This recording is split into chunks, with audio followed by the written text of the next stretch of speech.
ఏకాదశి పర్వదినాన ద్రాక్షారామంలో అపచారం చోటు చేసుకుంది. భీమేశ్వరాలయంలో ఒక శివలింగాన్ని ధ్వంసం చేశారు దుండగులు.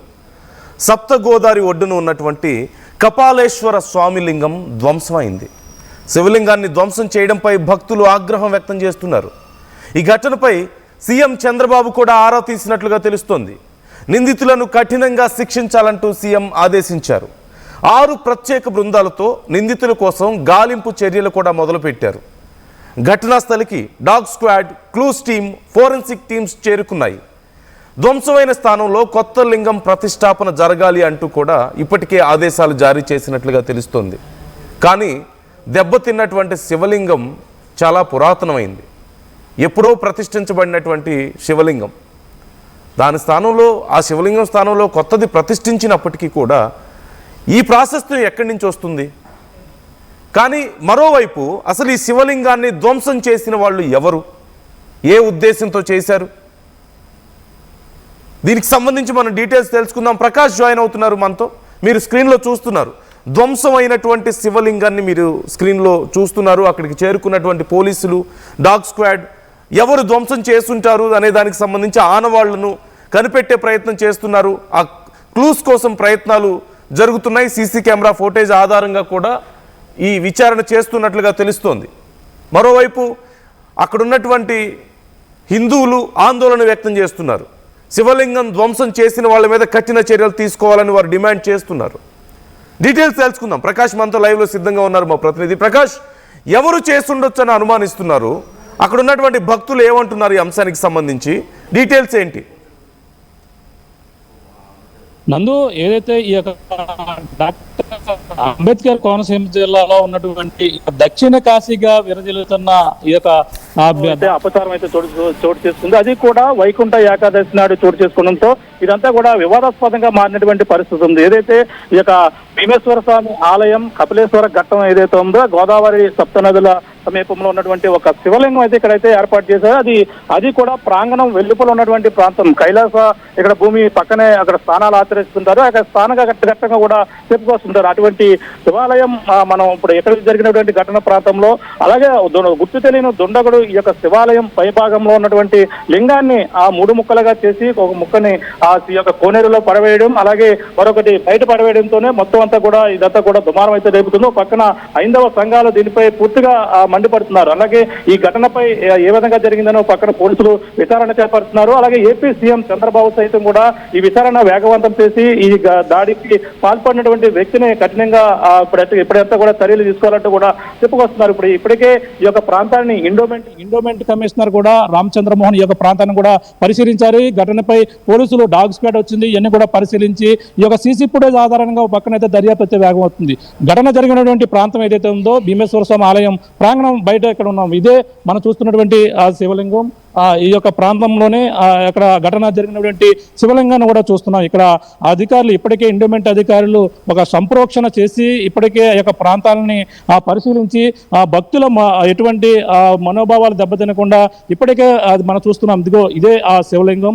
ఇదే ఇక్కడ ఎంతో పురాతనమైనది. ఇది చాళుక్యుల కాలం నాటి నిర్మించినటువంటి దేవాలయం. ఇక్కడ సోమలకోటలో ఉన్నటువంటి కుమార భీమేశ్వర స్వామి ఆలయంతో పాటు అలాగే ద్రాక్షారామం 2 శివాలయాలు కూడా ఒకే విధంగా ఉండడం, పంచారామ క్షేత్రాల్లో ఇక్కడ ఒకటిగా పేరుగాంచడంతో పాటు అలాగే ఇక్కడ చిత్రించినటువంటి పురాతనమైన కూడా చెప్పేస్తారు. ప్రస్తుతం ఈ ఘటనపై ఎటువంటి ఇప్పుడు పురోగతి సాగింది. అలాగే ఇక్కడ ఆలయ ఈవో గారు ఉన్నారు. అలాగే ఇక్కడ సంబంధించిన ఈవో గారు దుర్గాభవాని గారు మాట్లాడే ప్రయత్నం చేద్దాం. మేడం, చెప్పండి, ఈ ఘటన ఏ విధంగా జరిగిందని భావిస్తున్నారు? ఇక్కడ ఇది ఎన్నాళ్ళ నుంచి ఇక్కడ ఈ శివలింగం ఎక్కడ ఉంది? ఈ వెంగి చాళుక్యులు నిర్మించినటువంటి ద్రాక్షారామ క్షేత్రంలో ఈ క్షేత్రం ఎప్పుడైతే ఏర్పడిందో అప్పుడు ముందు నుంచే ఈ సప్తగోదావరి అనేటువంటిది పురాణాల ప్రకారం ఇక్కడ అంతర్వాహినిగా ప్రవహించడం అనేది జరుగుతుంది. కాబట్టి ఈ సప్తగోదావరి ఒడ్డున 7 స్నానఘట్టాలని, అంటే తీర్థాలు అంటారు వాటిని. ఆ 7 తీర్థాలు కూడా ఆలయ నిర్మాణానికి ముందే ఏర్పడినట్టుగా ఇక్కడ స్థానిక పురాణాలు తెలియజేస్తున్నాయి. అంత విశిష్టమైనటువంటి ఈ స్నానఘట్టంలో ఉన్నటువంటి కపాలేశ్వర స్వామి వారి లింగ భాగాన్ని నిన్న కొంతమంది దుండగులు, యాకతాయిలు లేదా సంఘ విద్రోహ శక్తులు అనుకోండి, వీరు ధ్వంసం చేయడం చాలా దురదృష్టకరమైనటువంటి సంఘటన. ఇటువంటి సంఘటన మళ్ళీ ఎక్కడా కూడా జరగకుండా ఉండే విధంగా మా ఉన్నతాధికారుల ఆదేశాలు, అలాగే పోలీస్ శాఖ వారు, ఇటు సెంట్రల్ ఆర్కియాలజీ వాళ్ళ సూచనలు తీసుకుని అన్ని ఏర్పాట్లు చేసుకోవడం జరుగుతుంది.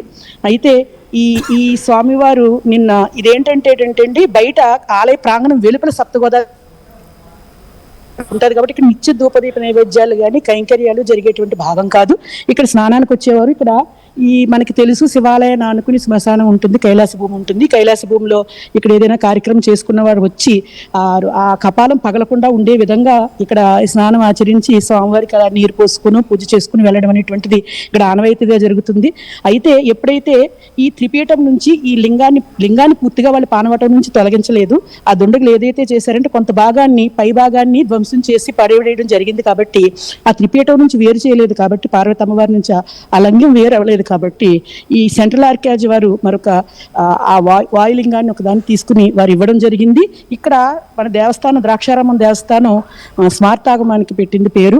ఇక్కడ ఉన్నటువంటి ఆగమ పండితులు, వంశపారపర్య అర్చకులు, ఇతర పురోహితులు, అలాగే స్థానిక పెద్దలు అందరూ కలిపి నిర్ణయం తీసుకుని ఇది సంధ్య వేళ జరగకుండా, ఆ సంధ్య దాటకుండా ఉండే విధంగా, ఎందుకంటే కపాలేశ్వర స్వామి ఇక్కడ ఉండడం అనేటువంటి చాలా కీలకం కాబట్టి ఊరికి ఎటువంటి అనర్థం జరగకుండా ఉండే విధంగా వారు వైదిక సాంప్రదాయం ప్రకారం సంప్రోక్షణ చేసే ఒక కార్యక్రమం ఒక సుమారు 2.5 గంటల పాటు హోమం అన్ని నిర్వహించి ఆ వైదికంగా ఉన్నటువంటి అన్ని పూజా కార్యక్రమాలు చేసి ఇక్కడ వాయు ప్రతిష్ఠ చేయడం జరిగిందండి. నిన్న సంధ్యా సమయం ముగకుండానే చేయడం జరిగింది.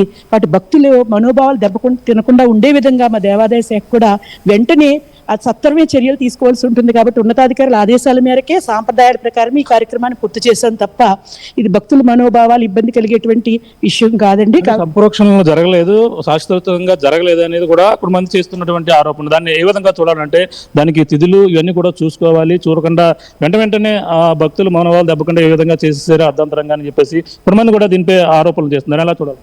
అది పూర్తిగా అవాస్తవం అండి. ఎందుకంటే ఇక్కడ వైదిక కార్యక్రమాలు ఆగమాలు అనేటువంటిది ఆ ఆగమ పండితుల యొక్క పూర్తి డిస్క్రిషనరీ పవర్, విచక్షణాధికారం. ఇందులో మేము శాఖాపరంగా మేము ఇన్వాల్వ్ అవ్వడానికి, లౌకికంగా ఉన్నటువంటి సిబ్బంది ఇన్వాల్వ్ అవ్వడానికి అవకాశం లేదు. వారు నిర్ణయించినటువంటి నిన్న ఏకాదశి పర్వదినం, ఇంకంతకన్నా మంచి పర్వదినం ఉండదు.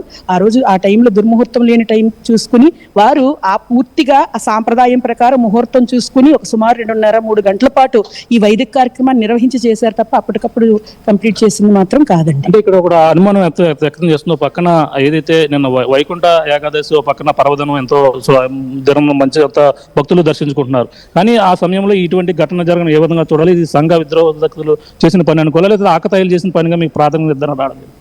అయితే పోలీసు వారు ఈ సీసీటీవీ ఫుటేజ్ ఆధారంగా ఆ నిందితుల్ని గుర్తించి వాళ్ళ కస్టడీలోకి తీసుకొని ఫర్దర్ దర్యాప్తు చేస్తున్నారు. కాబట్టి వారు చెప్తున్న అభిప్రాయం ప్రకారం మేము కూడా పర్వదినం రోజున జరిగింది కాబట్టి ఒక రకమైన అభిప్రాయం అయితే కలుగుతుంది. కొంతమంది సంఘ విగ్రహ శక్తులు కొంత హిందూ మనోభావాలు దెబ్బతీసే విధంగా చేసి ఉండాలని.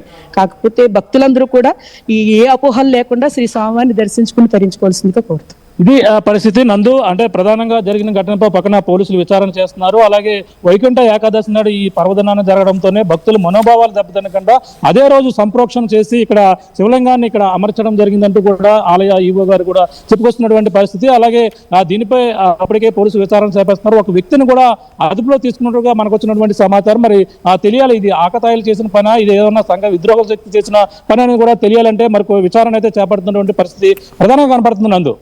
Right thank you Prakash, thanks for the details. ఎప్పటికప్పుడు డీటెయిల్స్ అందిస్తుండండి అంశానికి సంబంధించి. అయితే ఈ ఘటనకు పాల్పడింది డాక్టర్ బిఆర్ అంబేద్కర్ కోనసీమ జిల్లాలో ఉన్నటువంటి ఒక వ్యక్తి, నిందితుడు తోటపేటకు చెందినటువంటి వ్యక్తిగా గుర్తించారు. శీలం శ్రీనివాస్ అతని పేరు. ఇప్పటికే ఇతన్ని అదుపులోకి తీసుకున్నారు, పోలీసులు విచారిస్తున్నారు ఎందుకు ఈ దారుణానికి పాల్పడ్డాడు అనే అంశానికి సంబంధించి విచారణ జరుగుతుంది. విచారణకు సంబంధించి ఎప్పటికప్పుడు ఆర్టీవీ మీకు అప్డేట్స్ అందిస్తూ ఉంటుంది. మీ అభిప్రాయాలు కూడా మాతో పంచుకోండి, కామెంట్ చేయండి.